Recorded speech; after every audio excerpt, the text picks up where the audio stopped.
Bismillah. Assalamu alaikum. Que la paix soit sur vous. Alors, une évidence qu'il est important de rappeler. Alors, cette évidence, je la rappelle à moi-même, à mes frères et sœurs de confession musulmane, mais aussi aux gens qui ne sont pas de confession musulmane. Une évidence, certes, mais importante à rappeler.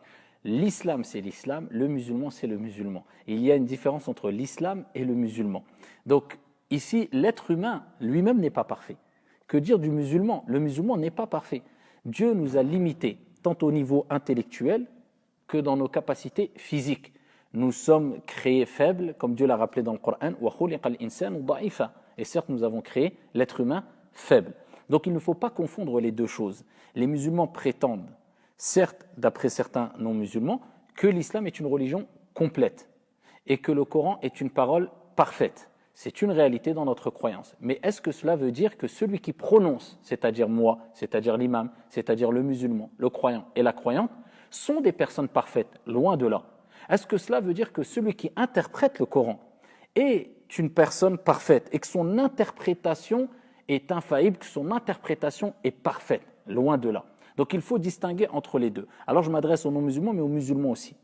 Car dans notre communauté, certaines personnes pensent qu'à partir du moment où, et là je donne un exemple, à titre d'exemple ici, l'imam, quand il va réciter ces paroles qui sont considérées chez nous comme étant parfaites, le Coran, eh bien automatiquement lui est parfait, ou du moins doit être parfait. Ceci est impossible. Et ceci est une bêtise, permettez-moi de dire ces propos-là, tout simplement parce que l'être humain, il faut le graver dans son esprit, est incomplet, ou du moins, il n'est pas parfait. Il a des déficiences. Il peut être un savant, il peut être un grand érudit, il peut être imam, il peut être je ne sais qui, il restera ici imparfait. Donc, il ne faut pas confondre entre la récitation et ce qui est récité. Et cela afin de ne pas être déçu aussi, parce que certaines personnes, lorsqu'ils voient un imam ou un savant, je parle dans le contexte religieux, musulman, eh bien rapporter des paroles parfaites donc de Dieu, ou bien des récits prophétiques authentiques qui viennent du prophète Mohammed sallallahu alayhi wa sallam, tout en sachant que ce que le prophète a transmis, c'est une révélation émanant, je parle dans un contexte religieux, émanant de son Seigneur. Donc cela, c'est des paroles venant, qui ont été inspirées par Dieu. Donc des personnes pensent qu'automatiquement, la personne qui va citer, mentionner ces récits prophétiques, eh bien, se doit d'être parfait et complet. Et lorsqu'il voit qu'il a une déficience quelconque, il est déçu. Et il remet la faute quelquefois même sur les textes qu'il a récités. Et ça, c'est une erreur complète. Et c'est une erreur gravissime, tout simplement parce qu'on peut accuser l'islam de choses dont l'islam se désavoue. Et c'est ce qui se passe aujourd'hui. Alors des gens au nom de l'islam font tout et n'importe quoi et on dit c'est l'islam qui a fait. Ou bien des musulmans, qu'ils soient savants ou prédicateurs, disent l'islam dit, sur des sujets où il y a divergence. Non, toi tu as dit. Ce n'est pas l'islam qui a dit. L'islam, tu ne sais pas ce qui est vrai dans ta parole parce qu'il y a une divergence au sein des gens de science. Je ne parle pas de ce qui est reconnu unanimement. Mais on dit, je dis, les savants ont dit, l'islam c'est l'islam et l'être humain c'est l'être humain. L'islam c'est l'islam et le musulman c'est le musulman. Donc on ne met pas tout dans le même sac et on ne porte pas un jugement qui n'est pas juste et équitable.